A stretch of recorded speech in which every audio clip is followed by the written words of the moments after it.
All right, welcome this evening to the council meeting. I know we have, it looks like a list of maybe 36 people that want to speak for public input. I'm assuming most, if not everyone, wants to talk about the police contract. If that's the case, I just ask everyone will get a chance to speak. Just try your best, if possible, not to duplicate what other people are saying. We do have a rule that says we would only have it up to 30 minutes for public input, but with 34, 36 people, that would be impossible to achieve. So I would ask everyone who speaks to be as brief as possible, make your point as clearly and concisely as possible. And I'm trying to limit it to about 2 minutes per person. So just keep that in mind. And Michelle, I don't know if you can time that or who times that. I'm not sure. I can try to time that for you. Right, if you, as best you can. Yeah. But we're ready to go. We can start announcing people one by one, I guess. All right, I just gotta find them in the list. We have a number of people on the line. Bear with me one sec. All right, so first we have Alexis Chute. And Alexis, if you could just state your name and address for the record. Sure. Can you hear me okay? Yes.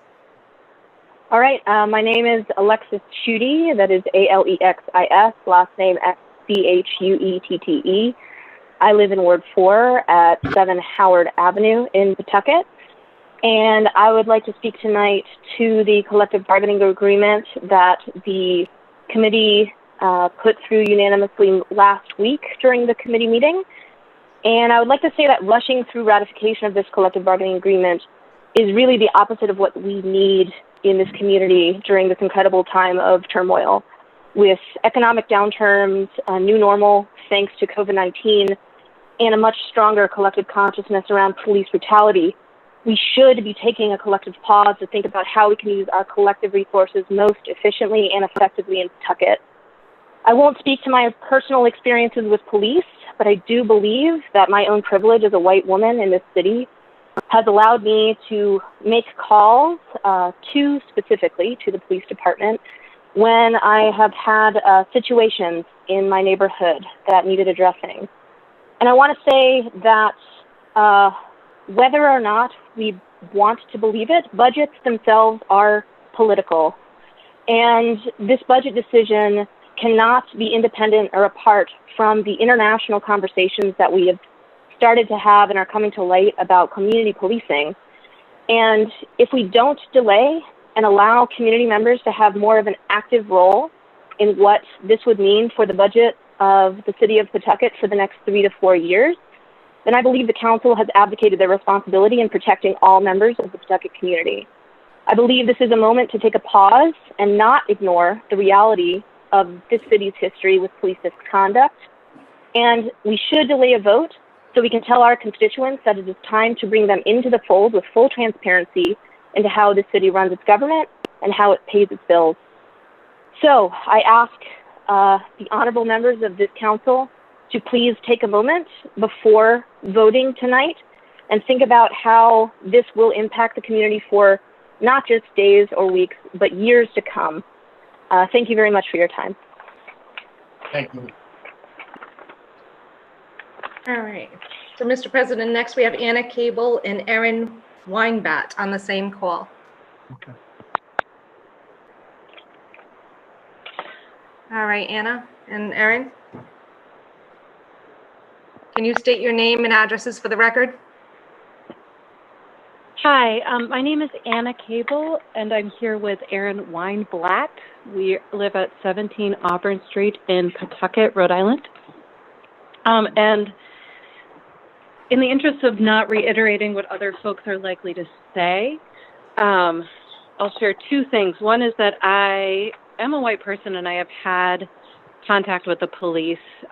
They were very helpful, but one thing that was quite disturbing to me when they came to my house is basically without any sort of reason for bringing it up, the police officers started talking about how everyone always says, these were all white police officers, everyone always says that there's racism, but I've never seen any racism in Pawtucket, and talking about how it's completely unnecessary to think about racism.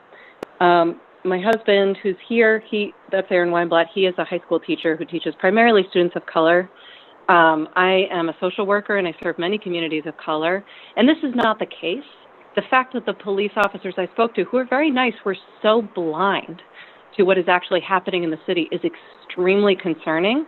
And there needs to be some mechanism for training, for accountability from civilians in the community to give feedback to the police on how things are actually going. I'm also really concerned about the fact that we're negotiating a 3 to 4 year contract that sets specific target staffing levels for police department, which makes up a huge component of our city budget, when we know that tax revenues are going to be slashed, when we're already struggling to make our library look nice, to have parks that our kids can play in, to fix our roads on time. It is ridiculous to me that this is how this contract is being pushed through with 36 people. You guys serve hundreds of people. Your constituents have the right to be heard because we are the ones who hired you. So delay this contract vote, give more time for people to give comments, and really find out what your community thinks about this. Hi, this is Erin Weinblatt. One of my biggest concerns here is that we've got a collective bargaining agreement set up here that is allowing police to avoid accountability. There's no industry out there where people are able to have their disciplinary files sealed, where people have their misconduct reviewed by panels of people who are in their profession and who have close political links to them. It's just not acceptable. For instance, council members get their records reviewed by their constituents in an election. It's just not acceptable. And I want to add also that when we've got schools with lead paint and students who aren't eating well, we need to decide that the budget should reflect our actual priorities. And for so many of the students that I work with and so many of the people I know in Pawtucket, what they need is food and jobs and schools and not militarily equipped police. All right, thank you. So next we have Ann Grant. Yes. Ann, can you state your name and address for the clerk? Ann Grant, 16 Unity Street, Pawtucket. Thank The public needs, yes, I'm asking you again tonight to delay this vote. It's not a time for you to make a hasty decision. It feels a lot like deja vu and what we went through with the questions about affordable housing, which are very much related to the same population and our concerns about them. The public needs far more information about policing in Pawtucket, similar to the state's regular statistics on COVID. We need monthly information about routine police matters like rape kits. How many are getting processed? How many kits have not yet been tested? What other kinds of information can the department provide to evaluate their effectiveness under the present contract? We're not seeing it. How can we develop a healthy relationship with police? Firecrackers are a good example. People in our communities may know who is shooting off firecrackers throughout the night, but they may avoid calling police because they are terrified of the way police might respond. We need police to take other people with different training to intervene in a way that assures everyone's safety. People who have been trained by the Nonviolence Institute, people trained to mediate, trained to de-escalate. Stop believing that a police officer with a gun, a nightstick, and handcuffs can do it all. Sometimes the police officer needs to step back and simply reinforce someone else who has peacemaking skills. We need a team approach. We can build safe neighborhoods. We can develop other visions. How different would you feel about an officer who tickets and fines you for a broken taillight, or an officer who gives you a discount voucher to get it repaired? You would know which officer really cared about your safety. Together, we can develop a vision for non-adversarial methods of building safe neighborhoods in Pawtucket. This council must not commit millions of dollars to the same old police contract and budget. Give us real data to evaluate the effectiveness of the present contract And together we can see where improvements are needed. We can build a genuine partnership. Thank you, Ann. Thank you, Ann. Your time is up. I appreciate your comments. Next, we have Douglas Taylor. Mr. Taylor, can you state your name and address for the record? It's Douglas Taylor. I live over in Pine Street in Ward 5. And I just want to say, defund the police, baby, and Black Lives Matter. The economy isn't going to get better anytime soon, folks, and we need to acknowledge that. People keep talking about the second wave of coronavirus, but that first one never ended. And my heart aches watching the police budget continue to grow while all city services wither on the vine around it. And what's worse is that the people who are already the most screwed over by the current order of things, my Black, Indigenous, and Latino friends and neighbors, they're the ones who are going to bear the brunt of this when our public services continue to crumble. Like, what about libraries? What about schools? What about art, roads, healthcare? Geez, man, food is going to even be a concern in the next couple months and years. And you guys are going to have to make a big choice. You were elected to manage the money given to you by your constituents. So are you going to make this city a place where people can live with dignity? Or are you going to use it to crush those people? The decision you make tonight is going to sit on your souls and your electoral prospects for the rest of your days. The people have told you what the right choice is. So I want to see you guys make it. Defund the police. Another world is possible, baby. Have a good night. All right, thank you. And next we have, I'm just trying to find them in my screens here. Eli Nixon. Bear with me 1 second, Eli. Okay. You got it? Hi there. Okay, you're all set. Can you state your name and address for the clerk?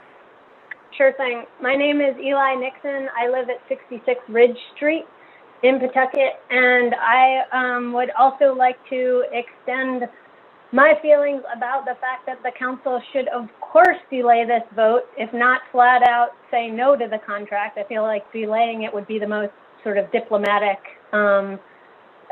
saying no, voting no on this contract and going back to the drawing board to make another one is what I really want. But I think it's absurd that when there are an entire list of community demands out there that folks have articulated for the police, when there is no current community advisory board that is made up of residents that works with the police, how could we possibly extend the contract for the next 3 or 4 years when there's no mechanism for accountability and there's no ability for folks in the community to have a way to weigh in and to talk about all the cases that still need to be reopened and that are unaddressed, let alone preventing new violence from occurring at the hands of the state. So I encourage you to delay, and I think that the very least that you could do as a committee of predominantly white people is listen to the community of folks that have articulated their needs and give them time and give yourselves time to come up with a contract that actually reflects the priorities of all of Pawtucket's residents and not just the Fraternal Order of Police. I thank you for your time. And John Barry, I called you 2 weeks ago as my rep to talk to you about policing issues, and it was very concerning to me that you said that was the first time that you'd heard any concerns about police. And I ask you to listen to the callers on this call because they've been here, they've been speaking, and we're out here watching what the council is up to. So thanks for your time. All right, thank you. The next we have Erica, Sheldon? That's right. All right, thank you. Erica, can you state your name and address for the clerk? It's Erica Sheldoni, and my address is 105 Fairview Ave in Pawtucket. Thank you. Go ahead. All right. So as you can obviously see, there's plenty of voices speaking up. And I just want to join my community and ask you all to consider your influence on defunding the police and addressing how the factors of race come into play in our city. Councilor Rudd, I really appreciated your suggestions from the last council meeting about having the police department potentially reaching out to agencies like Family Services of Rhode Island, Day One, the Providence Center, and creating and fostering a working relationship between them. And I think that's a great start to bridging the gap of disparity. But with that being said, I think that the actual community probably has a lot of suggestions and opinions of their own that they would like the chance to voice as well. So a summit or listening sessions like Councilor Coleman had requested, I think is a great way to create a proper space for adequate welcoming of all these voices, especially voices that don't typically have a forum where they can be heard.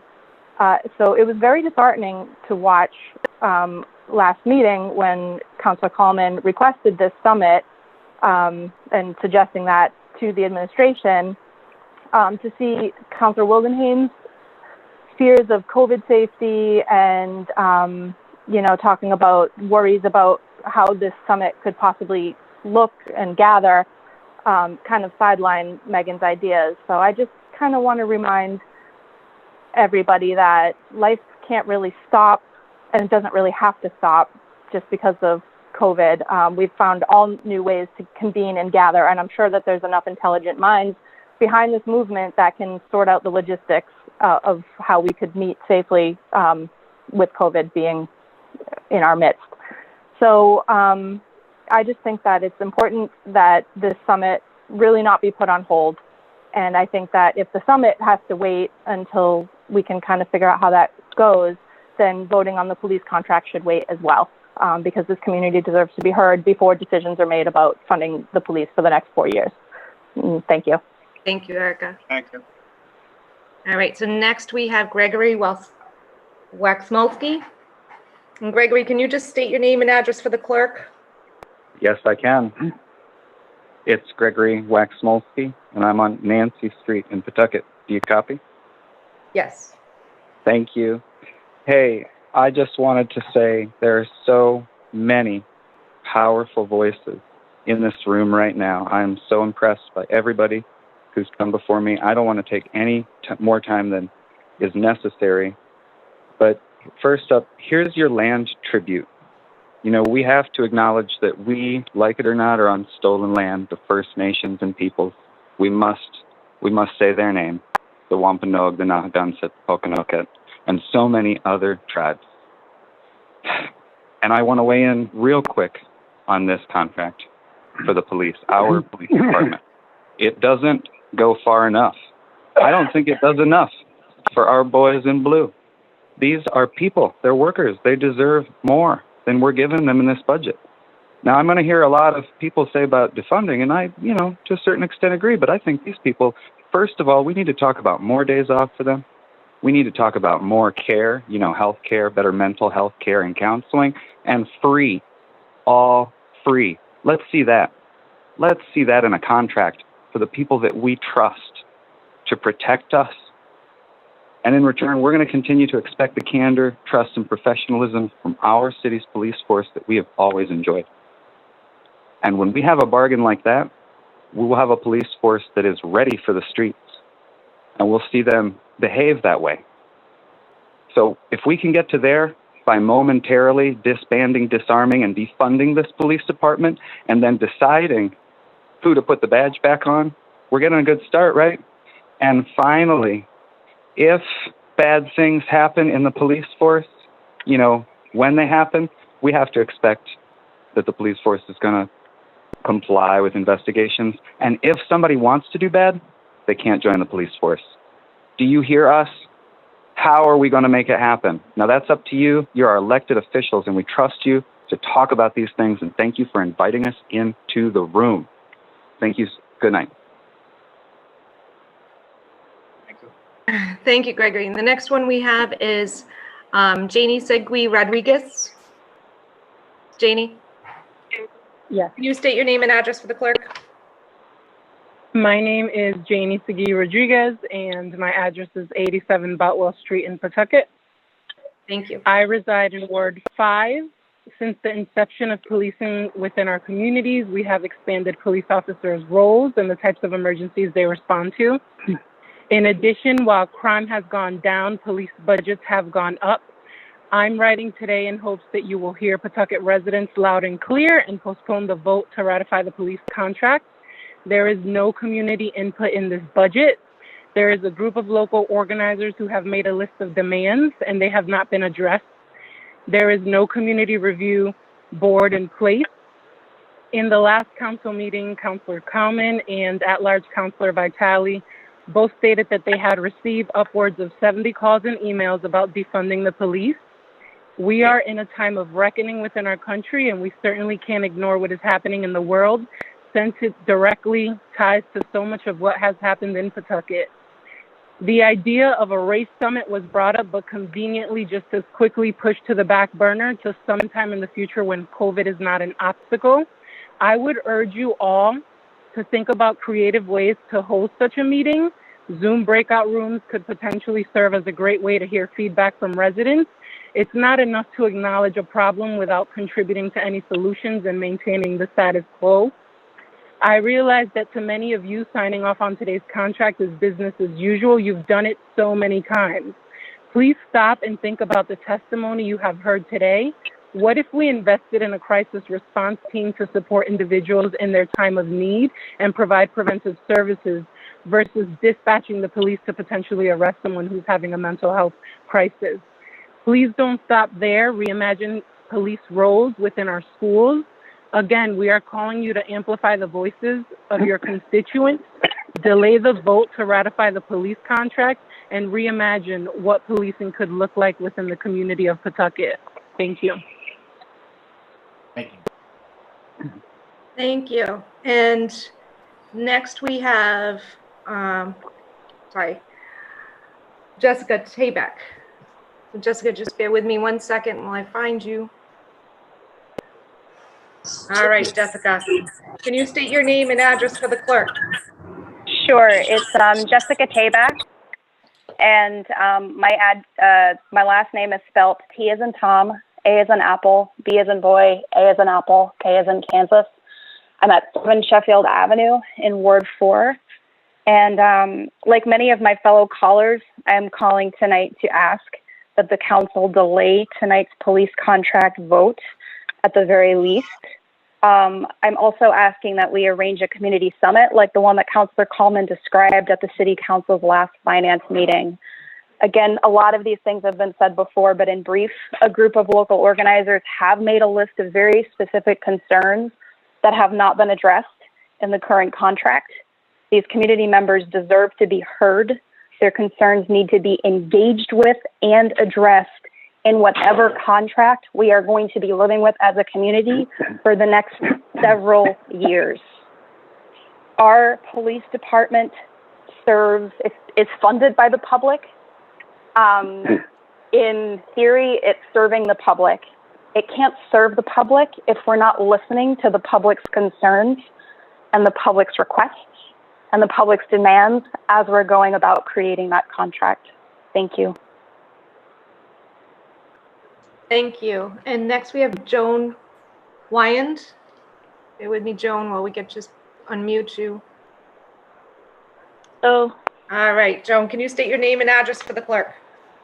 Sure. I'm Joan Lyons, and I live at 46 Bainbridge Ave in Providence, but I am a Rhode Island artist, and I show my work in Pawtucket frequently. So I do very much care about the health and safety of people in Pawtucket, too, and all of Rhode Island and our whole country.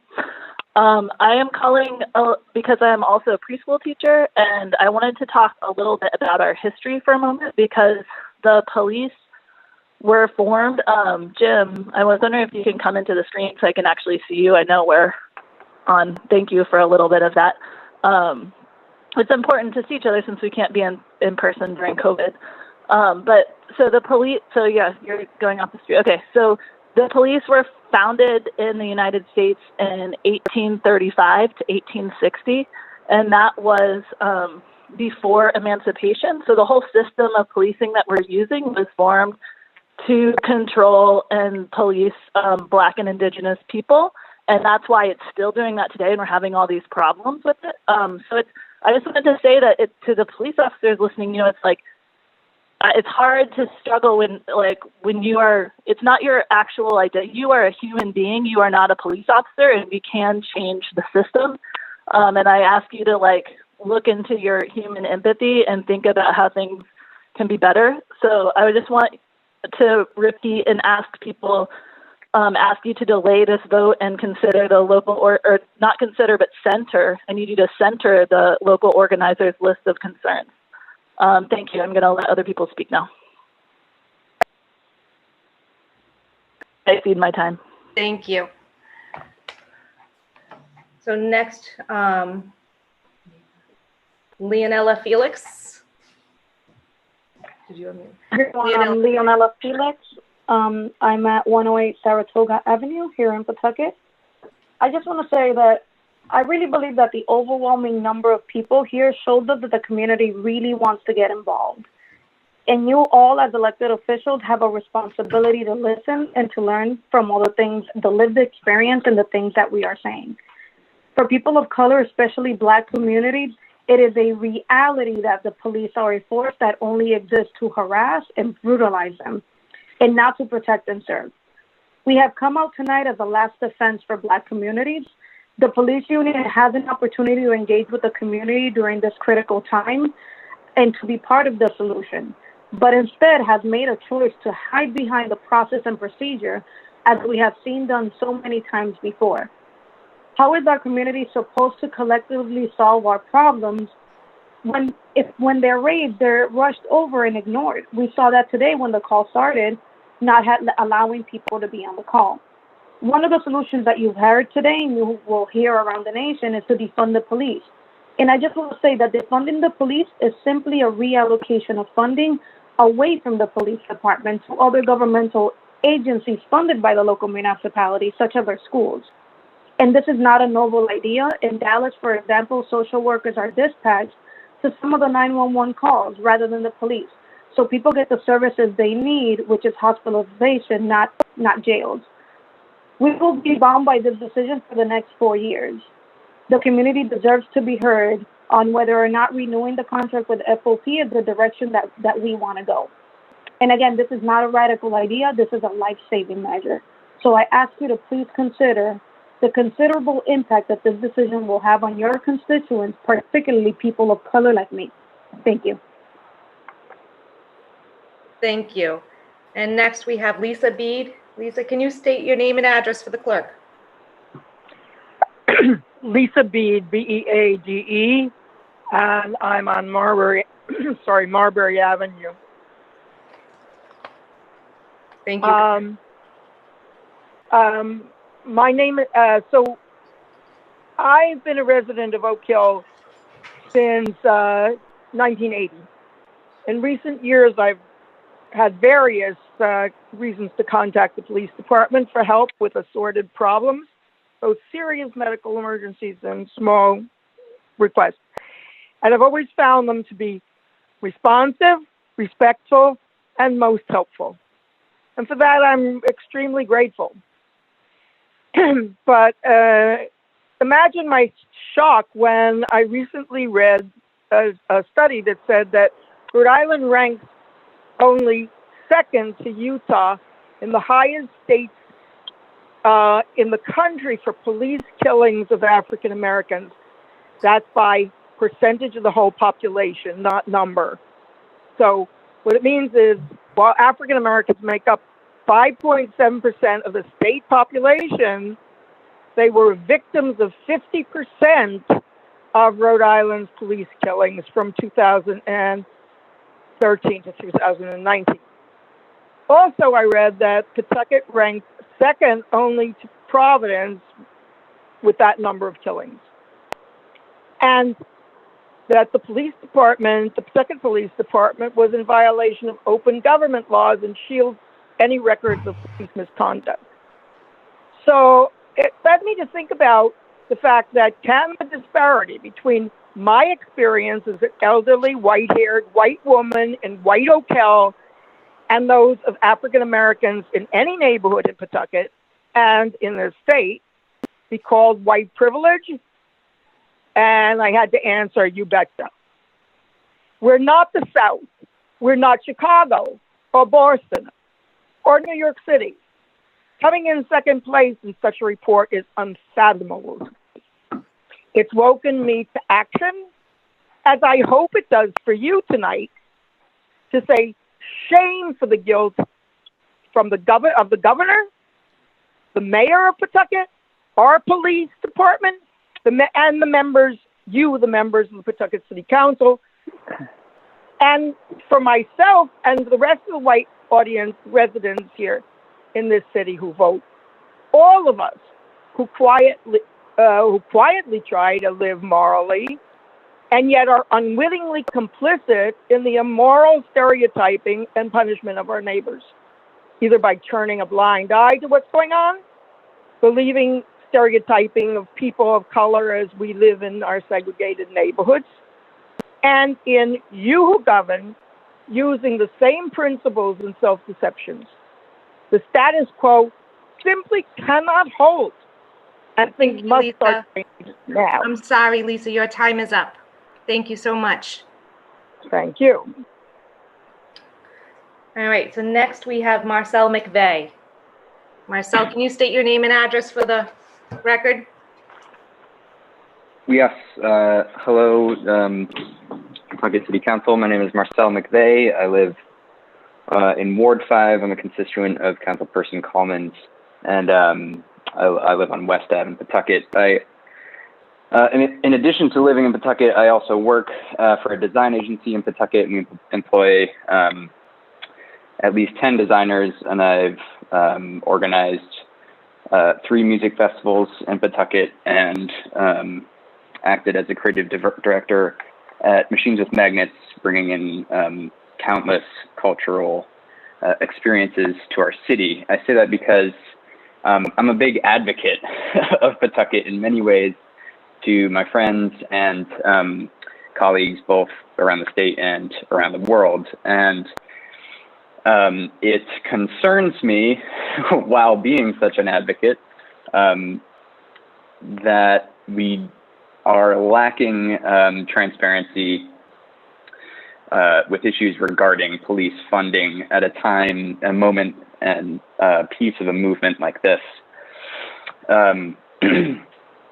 Of course, like others, I want to advocate for further community review of the police contract in question.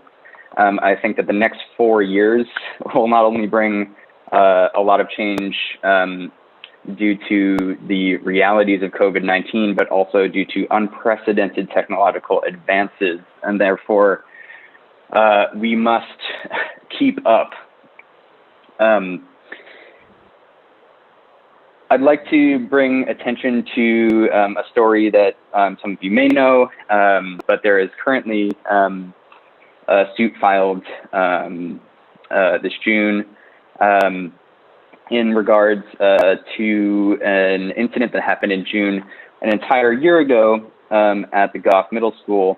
13-year-old Tracer Johnson was unlawfully arrested by school resource officer Randall Rose.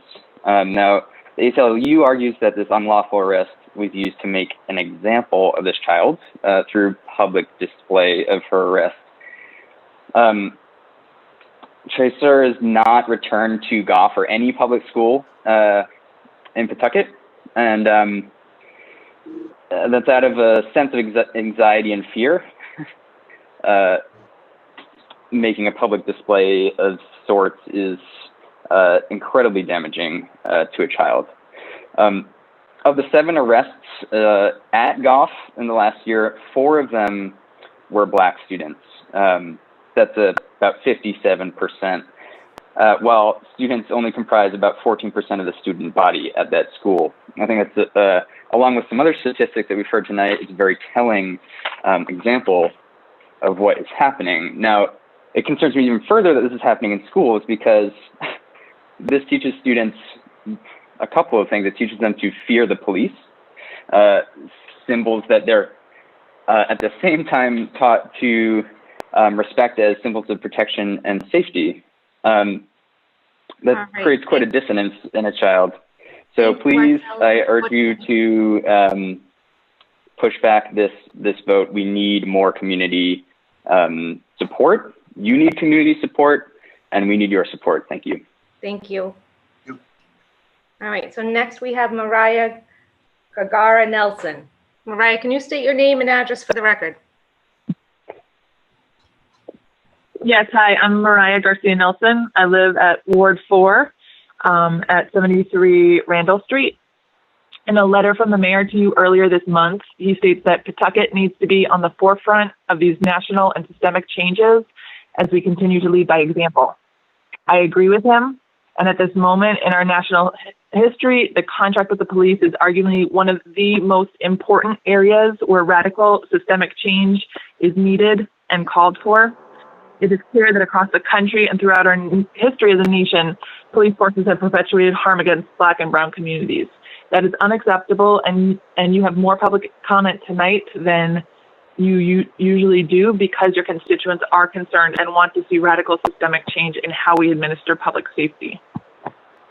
I want to read the call from the Movement for Black Lives, and it says, "We demand divestment from police and investment in Black communities. We call on localities and elected officials, you, across the country to divest resources away from policing and local budgets and reallocate those resources to the healthcare, housing, and education our people deserve. More officers, guns, jails, and prisons are not a solution to longstanding problems of racial disparities, injustice, and police violence. We demand police-free schools across the country and an end to the use of police officers in public universities. All public institutions designated to serve the people must cut ties with police in the interest of public safety." Let's be courageous and imagine a different future that is not punitive and really meets the needs of residents to create a safe and healthy Pawtucket that works for all of us, not a select few. Also, as a parent, I'm particularly concerned and bothered by the presence of police in schools and how this perpetuates the school-to-prison pipeline.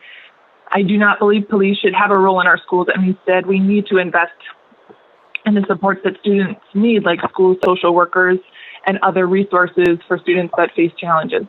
I'm asking you to postpone your vote today on the police contract and first create space and time to have meaningful input from the community. The city's budget is the public's budget. Let the public speak. Thank you. Thank you. All right, so next we have Muffy Brandt. Hello, my name is Muffy Brandt. I'm a resident of Providence.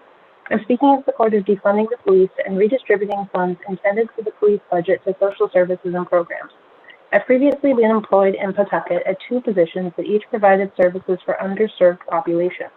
I do not speak on behalf of these employers. My work led me to get to know, care for, and see the vulnerabilities of people in Pawtucket, as well as to observe the enormous need for social service funding aid for the populations of Pawtucket. The first of those jobs was at RHD-RI, a Pawtucket-based program serving adults with developmental and physical disabilities from all over the state. With a strong focus on the arts, RHD works with individuals to develop new skills, become more integrated in the local community, and explore a variety of employment opportunities. The individuals served represented many ages, races, and identities. Many attendants were 21-year-olds aging out of the public school system. Our programs included many outings to all sectors of public space in Pawtucket and surrounding areas. Many individuals had atypical physical movements that drew attention to them in public. Some people had seizures and other needs to be held in nonviolent restraints that we were taught to do when necessary for their safety and the safety of others. According to the American Journal of Public Health, people with mental and physical disabilities are 30% more likely to be arrested as juveniles or young adults. Reuters published statistics reflecting that more than half of Black people with disabilities in the U.S. will be arrested by the time they reach their 20s.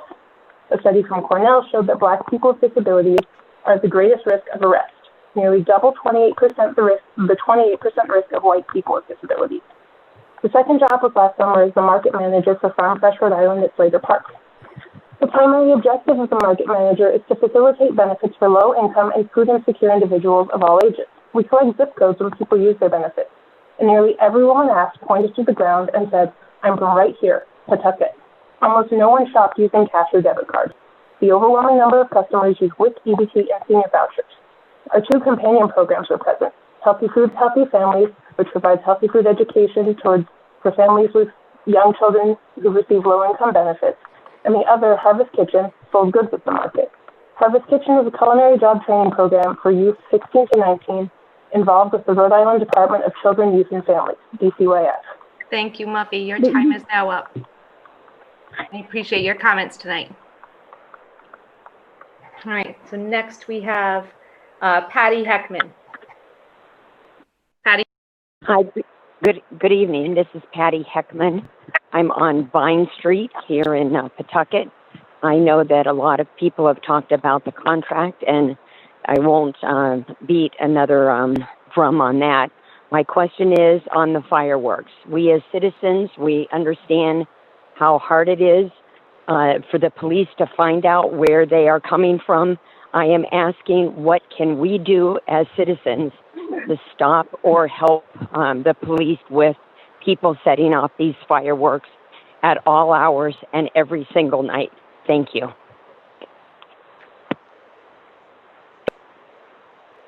Great. Thank you, Patty. And the next one we have is Quentin McMullen. Quentin, can you state your name and address for the clerk? Hi, Quentin McMullen, 40 Capwell Avenue in Pawtucket. Thank you. I want to join with my neighbors in asking you not to approve the proposed police contract until there's been an opportunity to hold a community summit to solicit feedback from the community, and importantly, to incorporate that feedback into the contract language. I want to raise just one specific issue with regards to the proposed contract, and it goes to transparency and accountability.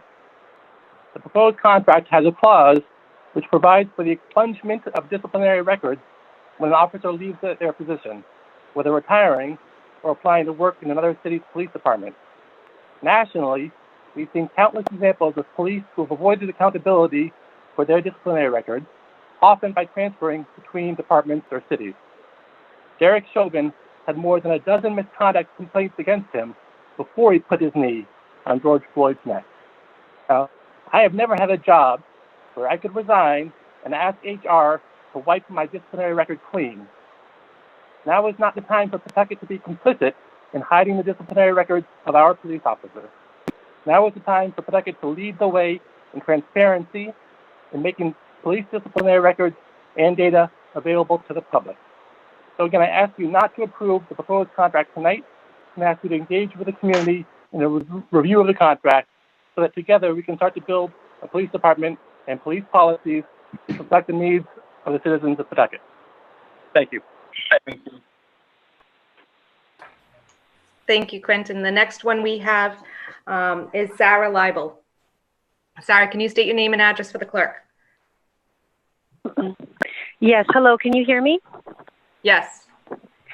My name is Sarah Leibel, and I'm at 231 Lafayette Street in Ward 5.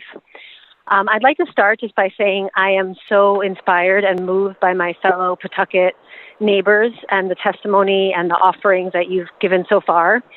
And next, I'd like to thank my counselor, Coleman, who I think is amazing and really does the job of listening to me as a constituent and to other constituents. And I'll cut to the punchline and then do a little bit of explaining. But the punchline is in line with what you've heard so much tonight, which is that this would be an outrage to pass this contract at this moment in history, at this moment of what our nation is going through. We absolutely, as residents, are giving you the feedback that we have to delay the vote and come up with something different. And I want to first ask that we do what Councillor Coleman asked for last meeting, which is have some kind of a summit to really hear from community members about what our needs are in terms of public safety. And second, I want to build off of what Leonella Felix said about defunding the police and reimagining public safety. We have an opportunity right now, and a really amazing one, to do something different, something we haven't seen before. We're a small city in Pawtucket, and we can do things with our size that you can't do so easily elsewhere. People have talked about housing and education and healthcare. And I think that this opportunity to defund police and invest in those things to have a healthier, stronger communities is really amazing and brings me a lot of hope. Lastly, I want to speak as a parent and also as a teacher. I've taught in Pawtucket schools. I know I have deep love for so many children and families in my community. And I can say that our schools are under-resourced and our kids are not getting what they need, and that this can lead to problems later on. So we don't need more police officers. We need to invest in our kids. And the second thing I want to say as a parent and as a white parent is that I would love to be able to tell you that I'm sending my older daughter to a Pawtucket middle school, but we're not. We're choosing private school. And while I feel very privileged to make that choice, it also really breaks my heart that I feel that that's a better choice. And so for me, this really relates to what it means to have a healthy community, a place where all parents feel confident in the schools and feel that our money is going to the right places. So I thank you for listening. Delay the vote, and let's reimagine public safety. All right, thank you, Sarah. The next speaker we have is Shaina Klinger. Can you state your name and address for the clerk? Shaina Klinger. I'm at 274 Glenwood Avenue. And I just want to also speak for delaying approval of this contract, this collective bargaining agreement, and to get the input of the full community in a process that people feel is legitimate. And I just want to state, I don't feel this council has not done its job up to this point. The ordinance committee and whoever took care of that contract until quite recently was operating in a reality that changed 3 weeks ago. It changed with the death of George Floyd. It changed this country. And you know that's true with 10,000 people in Providence marching a couple of weeks ago. Things changed. What you did up to that point in time, business as usual, I'm not criticizing. I'm saying, listen now to this moment. This community will judge you on this decision for the foreseeable future about two things. Did you care to listen to the voices that have not been heard? That is up to you. You've done a good job so far in business as usual. This is a turning point in this country and in this city. You must open yourself to doing it differently. And the second thing I would say, and particularly the counselors at large, I looked up the statistics. I'm a 71-year-old white lady who knows nothing about the police and I'm trying to get educated about Pawtucket police. I didn't even know the percentage of white people in Pawtucket. I looked it up on the census, 49-point-something%. That means that there are 50% of people in Pawtucket who are people of some race other than white. Counselors at large, you can't vote tonight to pass this contract if you're going to represent Pawtucket at large, because there are too many people in this community whose voices haven't been heard. A lot of the people on this call tonight perhaps aren't in the communities that need to be heard the most. And that's what you need to engage in. Don't be judged by this moment poorly for the future of possible change. I beg you. Thank you. Thank you, Shaina. Next, we have Beadle. Dashri, can you state your name and address for the clerk? Yes, it's actually Beadle. Tarshire, Beadle, Battle. Thank you. 209 Central Ave, Pawtucket, Rhode Island, Ward 1. So basically, I'm not going to reiterate what everyone said. For the most part, it looks like majority of the community members on tonight wanted the city council to delay the vote. I also am in favor of delaying the vote. I believe that funds could be spent in social services programs to address the homeless. Currently, we do not have a homeless shelter. The one that we do have is only open in the wintertime. But we have encampment areas throughout Pawtucket right now where there are homeless people living on the streets. So we also have youth that need programs to keep them off the streets and keep them involved and not get into trouble. So I would recommend diverting those funds to those kind of programs. And that's all I have to say. Thank you, Tashir. Next, we have Tom Sabin. Tom, can you state your name and address for the clerk? Sure. It's Tom Sabin, 105 Fairview Ave in Pawtucket. So I listened to the recording of the last city council meeting and just wanted to talk about Councilor Coleman's proposal to set up a summit for the leadership of our city to hear directly from the residents on the issues that are most important to them. In my opinion, in this challenging time, this is the most important thing any of our elected officials can do. While I can appreciate the coronavirus, gathering a group is not an option. I want to caution against throwing out the baby with the bathwater. I would challenge the City Council to lead by example and come up with some creative ways that the community can share its concerns without putting anyone at risk. I know that many of you city councilors are planning to run again in the fall and have said that your goals are to put the needs of the city residents first. If that's true, I think this is just that opportunity. This is especially true as you consider voting for the new police contract. Myself and many other people want to discuss defunding the police. Given that these are the voices of the residents of the city, it would seem imprudent to approve a multi-year contract without first hearing from your constituents. Please delay this vote and take a moment to listen to the people. Thank you. Thank you, Tom. Next, we have Wendy Oliver. Wendy, hello. Can you name an address for the clerk? This is Wendy Oliver at 28 Lafayette Street, and I'm calling for a delay on the vote as well. The other thing that I wanted to bring up is Camden, New Jersey, which is another city that had a high crime rate. They disbanded the police force and rebuilt it from the ground up. That led to a sharp reduction in crime and a much better relationship between the police and the community. And the kinds of things that they did were along the lines of what some other people cited, that social service agencies got more money, and some of the money that had been going to the police was redirected to programs to help the community thrive.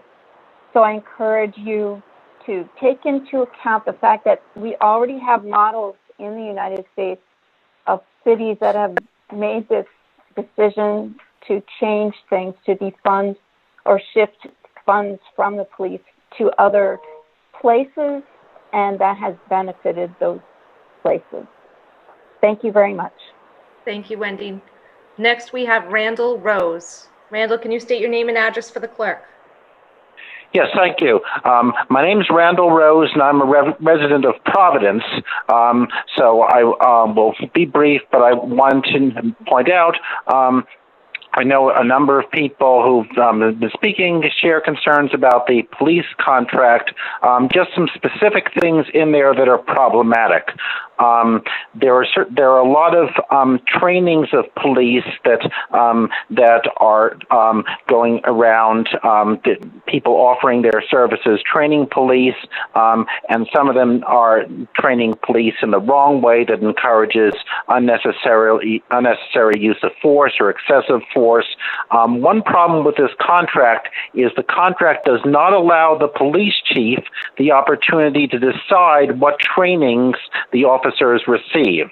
The contract says if the police chief doesn't think a particular company's training is appropriate, the officer can still has a protected right under this contract to take that training at their own expense.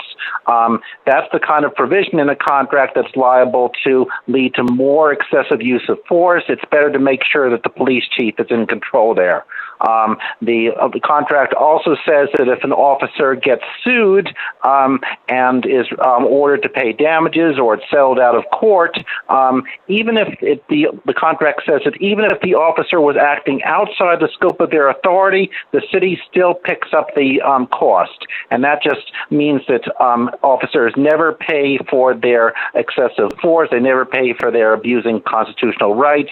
And it creates incentives that are going to lead to more judgments against the city and more damage to residents and people from out of town as well.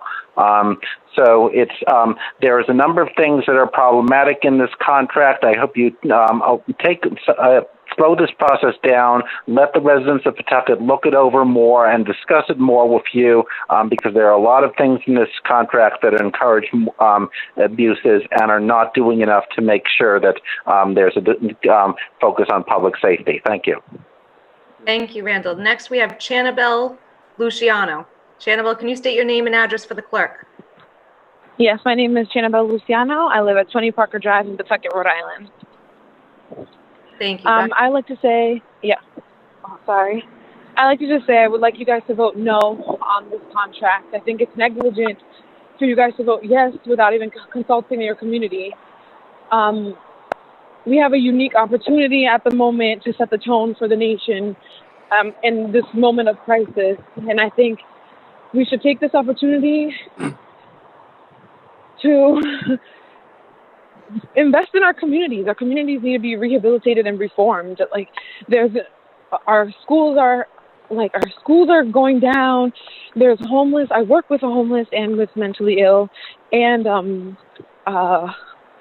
with the Latino population, and they are in critical need at the moment. And us as a community and you guys as council people are being completely negligent towards them. And I think that giving all this money to the police, who have shown and proven to them over and over and over again they have no use for that money, is absolutely negligent. And I would very encourage you to vote no on this and to consult with your communities. Thank you. Thank you. That's all. Thank you, Bel. Next, we have Adam Cable. Adam, can you state your name and address for the clerk? Yes, Adam Cable, 140 Clifford Street in Pawtucket. Thank you. Go ahead. So I want to just sort of amplify the voices, especially those of people of color that have already spoken. I think it's really important that we listen to their voices. They are the majority of the city, and they deserve to have their voices heard before this contract goes forward.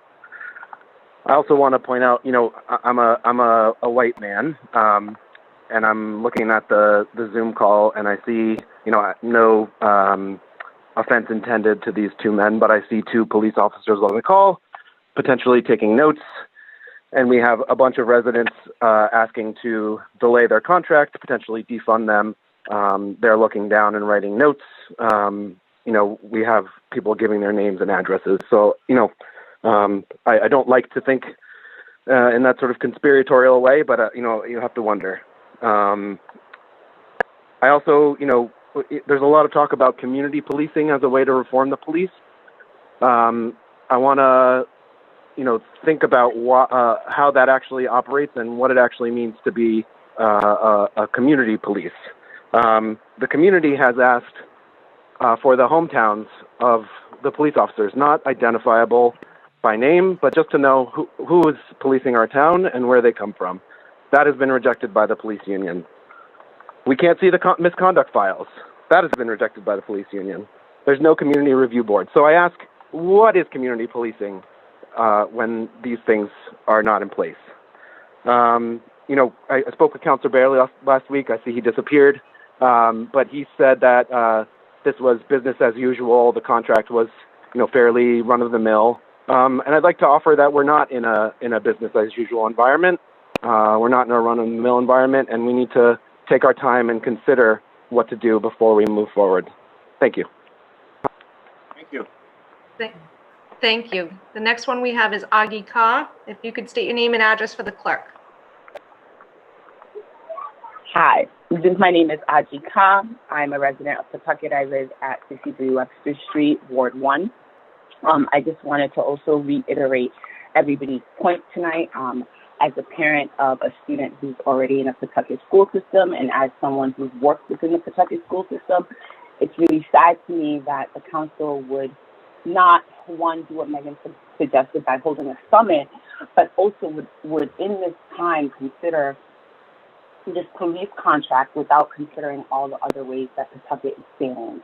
So we look at the police when they, and honestly, I've never really, I have. Growing up in Pawtucket, I got pepper sprayed by the police as early as being at Slater Junior High School. I witnessed students getting arrested at school by the police. And so to me, I'm looking at it and I'm looking at the priorities of the council, and it's looking like this is not a priority. It's looking like you guys are not focused on what's happening nationally and you're not translating it locally. One of the other callers mentioned that Pawtucket statistics is at 50% people of color and 49% white. And we know that the problem with policing primarily happens in neighborhoods of color.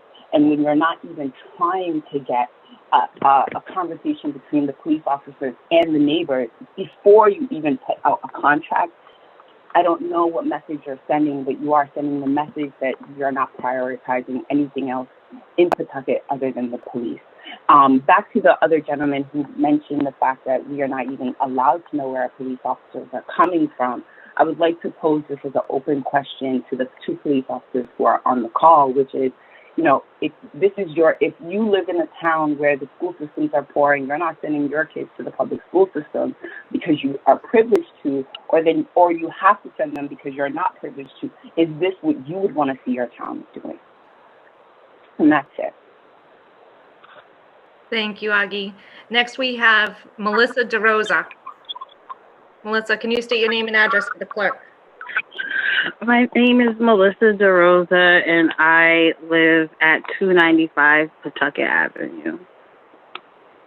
And I want to start, Bino, I appreciate you, but there was a good part of this meeting that, you know, it seemed as if we didn't have your attention, and I'm calling that out because that is what we're asking for. You, as the president of the Fraternal Order of the Police, the problem that my community is having is that people who are in power are not listening. And the things that many of you guys have described about Pawtucket here, I've been screaming for a long time, and has been dismissed by your department.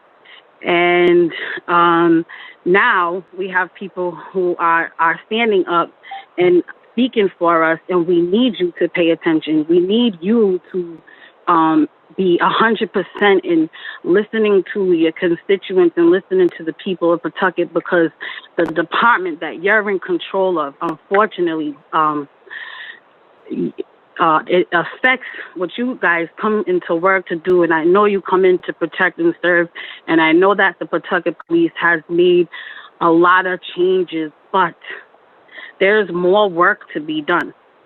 And it's going to start by taking a second, pausing, delaying this vote, giving the public a chance to say what are their concerns and what they believe, and go back and take a look at this contract and see what you can do to help my community. And when I say my community, I say the decisions that you guys are making in a lot of these other wards are affecting the kids that are hanging in front of Payne Park or in trying to enjoy Payne Park, because that is one of the areas in our city that is affected the most by violence and affected the most by the abuse of power of police. Those are the kids that are being harassed. They're more likely to get harassed than any other kids in this community.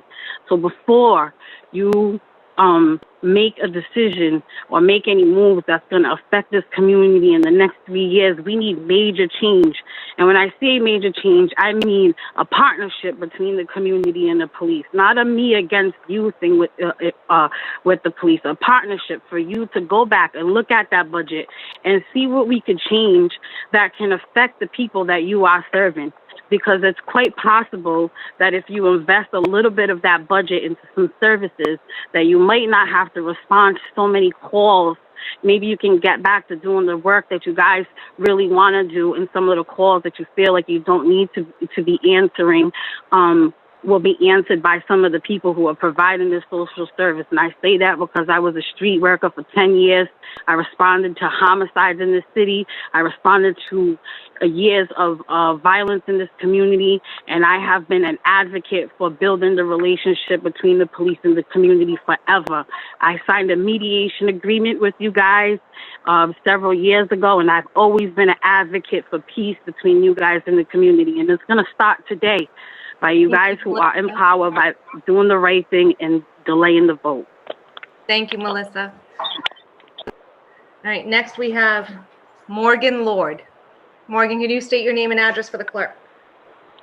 Morgan Lord, 33 Kenilworth Way, Pawtucket. I'm speaking tonight to ask you to delay the police contract vote and set up a summit such as described at the last City Council's finance meeting. As a 7-year resident of Pawtucket, I am working to be more and more engaged every day, and my eyes are wide open. I hope yours are too. I've come to learn that citywide organizations and communities of color have demands, and they deserve to be heard. There has simply not been enough time to hear from the voices these decisions impact the most. Making budgetary decisions on policing without allowing enough time to consider the input from those members of our community most affected by policing is at best short-sighted and at worst callous and cruel. I'm asking you, along with so many other Pawtucket residents, please delay the vote and listen to our whole city. Thank you. Thank you. Next, we have Joshua Greenberry. Joshua, can you state your name and address for the clerk? My name is Joshua Greenberg. I live at 66 Ridge Street in Pawtucket. Like almost every other voice you've heard tonight, I'm asking you to delay this contract. Like a number of other callers, I'm a white person. I live in Oak Hill. I have the privilege to be on the phone on hold for over an hour to talk to you all. I'm glad I'm tech savvy, because if I didn't have the equipment, if I didn't call in, my voice would be cut out. There are so many people you're hearing from tonight who are asking you to delay. There are so many people you're not hearing from because of how hard it is to even get on this call, to even have access to this. This is democracy at work. You're hearing from your constituents. Delay this vote. Take time to gather more public input from the people who put you in office. Be the exemplar council people that we voted you in to be. This is a moment to stop and to not just operate as usual. When the budget was designed, when this contract was formed, we weren't in the midst of COVID crisis. We did not see more wrongful deaths publicized of Black people at the hands of police. It is time to pause. There is you cannot in good faith pass this contract hearing what you've heard tonight and knowing how many voices you haven't made the time to hear. Nothing bad will come of delaying the process. There is no reason to speed it up. There is no reason to pass this contract tonight. Thank you. Thank you. Next, we have Jenny Lee. If you could state your name and address for the clerk. Hello, my name is Jenny Lee, and I live in 116 Prospect Street in Ward 4. Just wanted to say that I've actually never, ever once had to call the police for anything because my community is already safe. So I think it's absurd that the budget is calling for $29 million towards police when we actually need better schools, libraries, and senior services in this community. There should absolutely be no police in schools. I live next to an empty hospital, and I walk by an empty downtown, but we somehow have $29 million to go towards police. That's ridiculous. Stop throwing our tax money away. Clearly, there's so many issues that people have already addressed with the contract that still need to be addressed. And I urge you all today to postpone ratification of the contract and create a community review board appointed by citizens of Pawtucket to review cases of police brutality. We need accountability and transparency now. We're living in a time where cities across the country are reimagining what community safety looks like without police. Cities that have already started making moves towards reallocating funds away from police include Hartford, New York City, Baltimore, Philly, DC, Durham, St. Louis, Chicago, Minneapolis, Dallas, Austin, San Diego, San Francisco, Portland, and Los Angeles. There are so many beautiful people here ready to reimagine what the future of Pawtucket looks like, but you refuse to engage with us. Earlier, when the clerk was taking roll call for public comment, we raised the issue of our neighbors not being able to enter the call, and the clerk tried to fight back and then eventually opened the phone line for 3 minutes. Do you know how many people could be heard today, but you shut them out? You're actively silencing your own constituents. By voting for this contract as it stands now, you would be effectively saying that you don't care what the people of Pawtucket have to say. Postpone the vote and listen to your constituents. I also wanted to add that my councilman is John Barry. He doesn't even have an email address listed on the city council website. I think that is absolutely absurd that in 2020, he doesn't have an email address for his constituents to contact him. He needs to step down because he does not represent my neighborhood and he needs to go. Once again, postpone the vote and listen to your constituents. Thank you. Next we How have, many more, Michelle, how many more people are coming on? how many more do we have? We have 3. All right, I know it's only 3 left, but I assume they can hear me? Yes. All right. Please do me a favor for the next 3 people that are going to speak, and I will not allow this like the last person just did. There'll be no personal attacks on council people. That's not what this is about. You're voicing your opinion on the contract and other issues related to the contract. So please do me a favor and show some respect to the council people. If you have any issues with your district councilor or a councilor at large, whoever it may be, you can do that on the side and phone them directly on your own or however you want to do it, but please do not bring this to the table of the council meeting this evening. This is not, public input is not about personal attacks on council people that are representing your area. So thank you, I appreciate it, thank you. All right, so next we have Jessica Stensrud. Hello, my name is Jessica Stensrud and I live at 177 Armistice Boulevard, Ward 4 in Pawtucket. And first of all, I would like to say, I've been doing some research over the past several years about the community makeup, and Pawtucket has the largest Cape Verdean population, second only to Fall River in the whole United States. And so I'm, as a white person even, I'm really upset at seeing the makeup of the city council being so white. They should have better representation. People should be consulted about the finances of the police department. And I want to let it be known that I stand 100% behind Christine Bento, who's a strong community leader. And I want at least her, if not other representatives of the Latino community and white, all colors, all races, when they're discussing the police financing. And that should be done first before voting on passing it. That should be stopped. We can't vote on something where there's been no public input, and others have said that. And Christine is trying to get to be included in the finance meetings, and she's always shut out, and I think that's wrong. Because the way I feel about it, I work with large communities of color at both South Providence and in Pawtucket, and in my experience, and I did in Brooklyn as well, they are more inclusive than white people are. White people are protecting their little private interests and whatever they want to have in their little gated communities and stuff. And people of color are generous to a fault.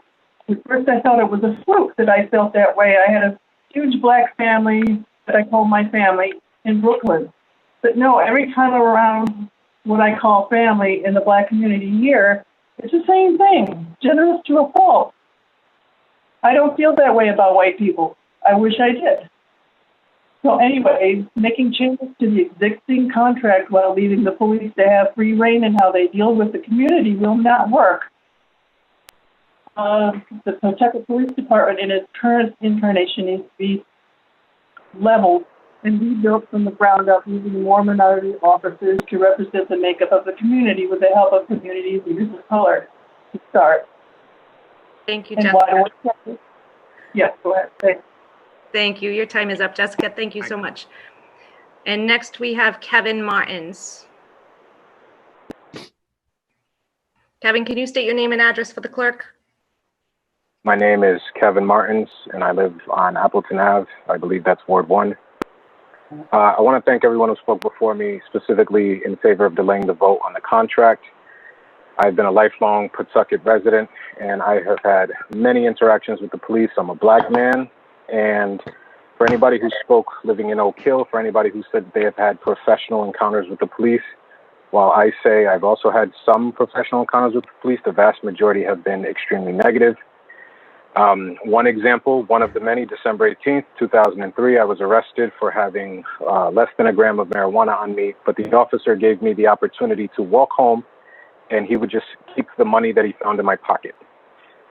Fast forward to spring of 2014, I had a run-in with a police officer. He pulled me over. He said I didn't have an inspection sticker. I told him the car is not yet registered. I showed him my bill of sales from the day before. He said, well, I still need inspection. I said, you can't inspect the car before you register the car. He argued with me, told me to tell it to the judge. I was so frustrated after having probably a dozen run-ins with the police, and this was when I got a ticket. I tweeted the mayor. The mayor set me up with someone in the police department. I went to go speak to someone in the police department. When I arrived, he had a piece of paper on top of the table, and he said, I want to know who I'm speaking with before I speak with them. So I said, can I please see that piece of paper? On that piece of paper, it had every run-in I've had with the police since I was 12 years old. Records that should be expunged. He explains this is an internal database. It's not a public record. I said, well, how would you expect someone to have a honest engagement with someone if all of their, if all of the information on a piece of paper is going to be negative, right? It doesn't say, hey, this kid went to college. Hey, this kid started a few community organizations. Hey, he donates to Shea High School. He donates his time, et cetera, et cetera. It says at 12, you were arrested for stealing a Little Debbie snack at the corner of Payne Park.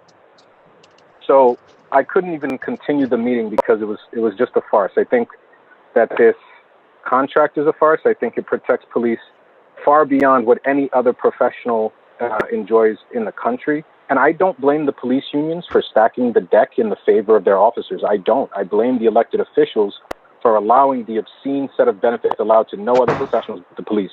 It is offensive, the types of clauses contained in these contracts.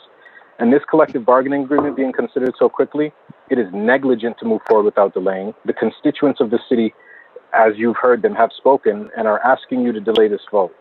I yield back the rest of my time. Thank you, Kevin. Next, we have Lindsay Langberg. Lindsay, if you could state your name and address for the clerk. My name is Lindsay Langenberg. I'm a homeowner in District 4 in Quality Hill, 22 and 24 Armistice Boulevard. I'm also an urban planner. I've worked in the public, private, and nonprofit sectors in order to maximize quality of life for residents. And I would like to direct your attention to Pawtucket's comprehensive plan, which was adopted in 2016. The third paragraph of our plan says, over the past several years, municipal budgets across the state have been strained, including in Pawtucket. The city is constantly looking for new sources of revenue or opportunities to share resources with neighboring communities. You, City Council, adopted this plan, which includes Element 6, community facilities and services. And this section states that the biggest challenge in providing community services is meeting demands with limited resources. So I would like to share with you some opportunities for how to share resources, our tax money, with the community. In fiscal year 21, the budget for police ammunition and vests is $85,894.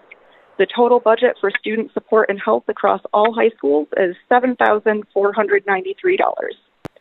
The budget for police overtime is $1,005,000. The budget for recreation, which is an actual proven way to keep kids out of trouble, is $350,102. The budget for police recruiting is $67,710. The budget for psychologist services and special education is $0. The budget for police clothing is $35,000. The budget for the Youth Commission was $15,000 in fiscal year 2020, but is eliminated in this budget. Also, the plan also says covering all duties, all required duties, including schools. It's called out as a difficulty for the Pawtucket Police Department. And a previous caller mentioned the 13-year-old girl who was arrested at Goff Middle School. So this has an obvious solution: just get police out of school. By the way, the fiscal year 2021 budget for middle school textbooks is $8,545, which I presume is a tiny fraction of the salary of the school resource officer who arrested a middle school child. To return to the intro of our comp plan, in the end, community planning is about people.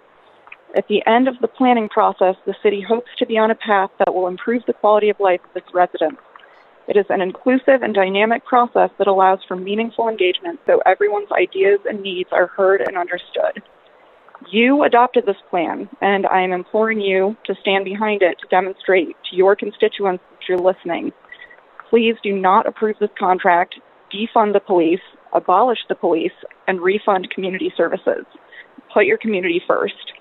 And I would like to add that it's not a personal attack that I was unable to email my representative, so thank you very much to Megan Coleman, who is not my representative, for answering me on Twitter when I asked how to get into this phone call prior to the start of the meeting.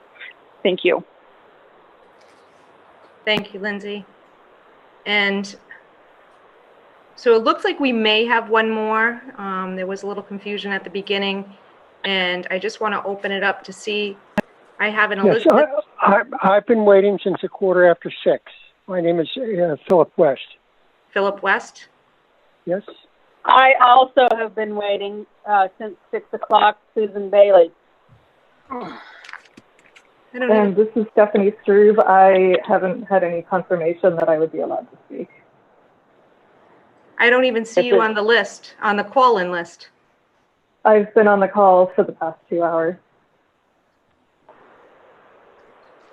I'm so sorry. I don't even. I've been on the call for the past 2 hours as well. I don't even see you there, or even see you speaking at this point. So I'm so sorry about that. Right now, I'm just going to open it up, and we'll take you in just 1 second. I have an Elizabeth Furtado. No. Yes, this is the treasurer of the Pawtucket FOP. Okay, thank you. All right, and so, again, I don't have anybody else on the list, so can you please can one of you please state your name and address for the record? Yes, I'll go ahead. I'm H. Philip West, Jr. I'm probably the oldest person who's spoken to you tonight. I've known John Barry for about 30 years. I live on Unity Street. I'm retired clergy, retired director of Common Cause in Rhode Island, and I plead with you to postpone this contract. I agree with those who have before me who have spoken and said you cannot in good faith pass this contract tonight. I was deeply moved by the gentleman who talked about a double standard, and I've seen that for 50 years where police have often treated people of color differently. Everything that we have experienced has become visible in that day a few weeks ago when Derek Chauvin, the policeman in Minneapolis, kept his knee on the neck of George Floyd for 8+ minutes. We need a partnership with the police, but we have to get beyond the unequal justice, which has been the power structure of many communities as long as I've been alive, and I'm 78. So the challenge that you on this council face is how you're going to provide justice amid this overdue reckoning that's occurring now in our city and in our nation since the death of George Floyd. But it only draws together the many deaths that have occurred before. And the structures of racism that are built into our society were spelled out in the Kerner Commission report, and they've been reported so many times since. And they keep getting reinforced in contracts like the one before you that would go for 3 years and obligate taxpayers for almost $30 million a year, often to the exclusion of other needs. So I'm pleading with you. And the fact that Pawtucket hasn't had a viral video killing doesn't mean that it won't. As I talk to some young people of color in this community, I'm convinced that we could have one. And I'm not going to blame particular police, but the system has to change. And it involves those pieces of accountability that have been spelled out in requests that have come to you. On June 12th, Boston Mayor Marty Walsh declared that their racism was a public health crisis. And what he asked the city of Boston, the city council, to reallocate $12 million from the Boston Police Department's overtime budget to services like public health and mental health and housing and homelessness. And we should do the same thing.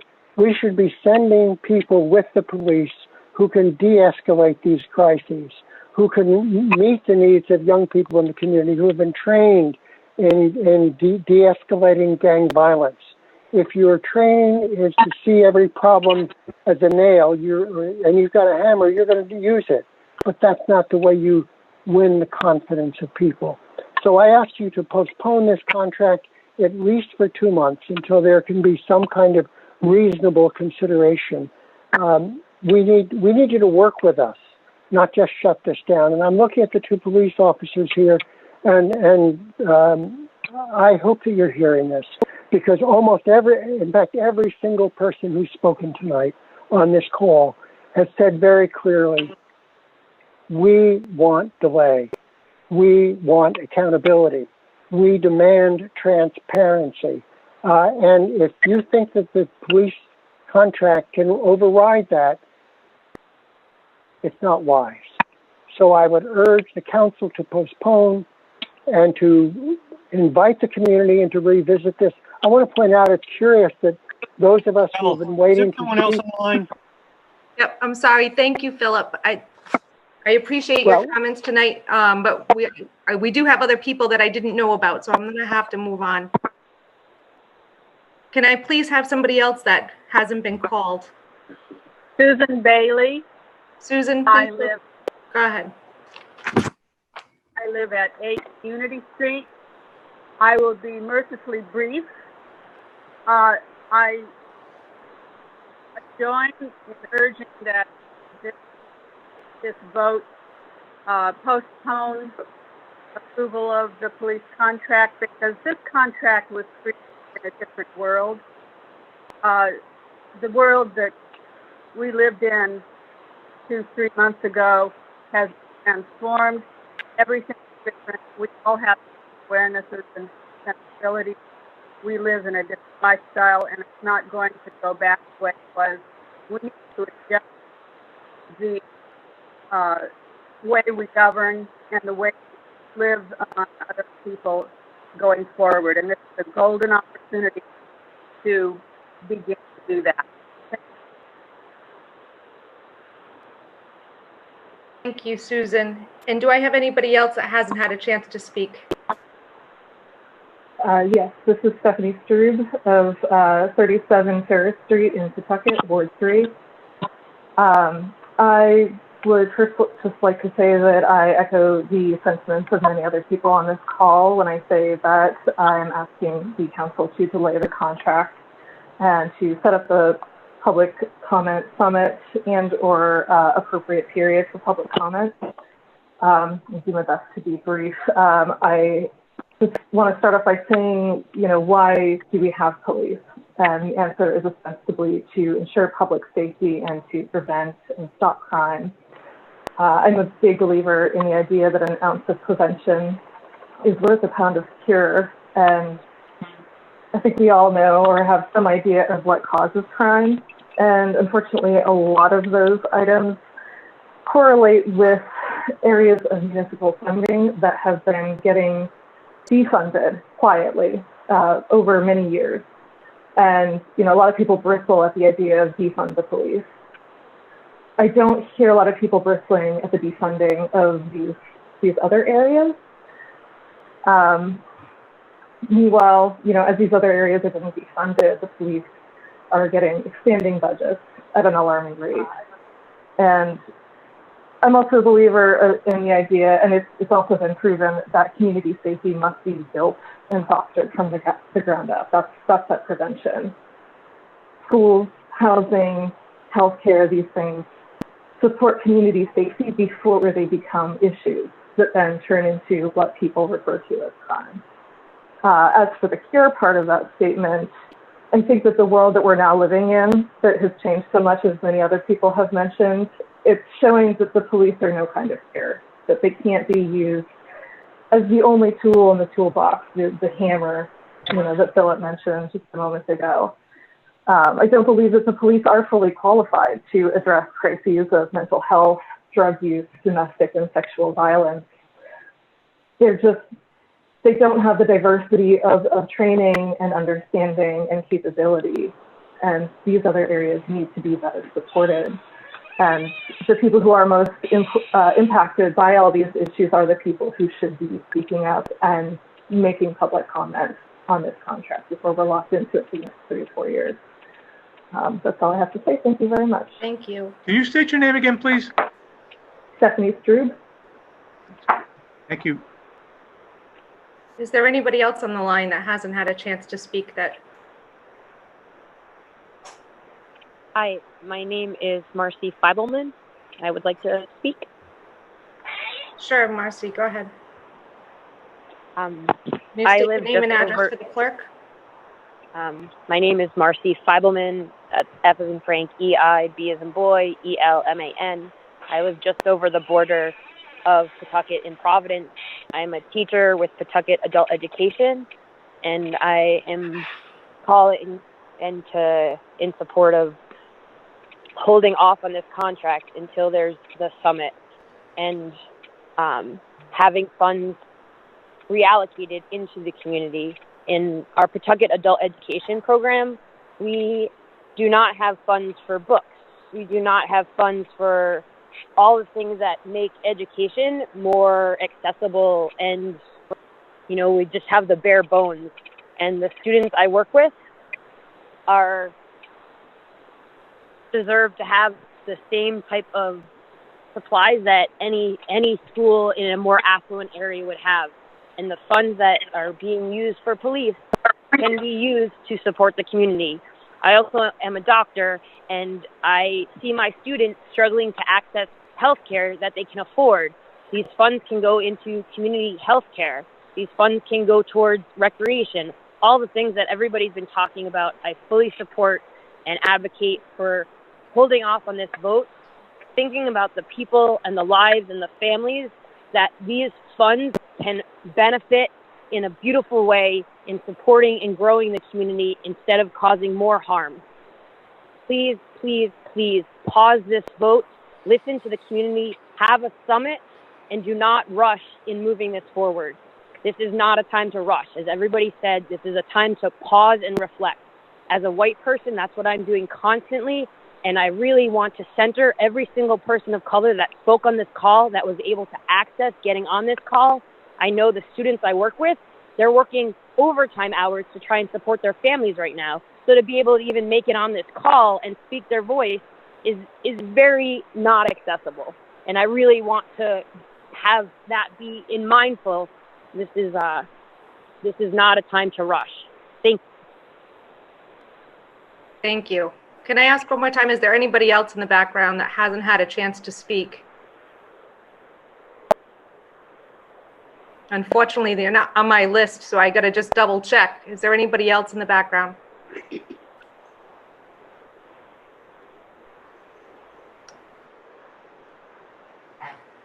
So Dave, that's the end of the public input period.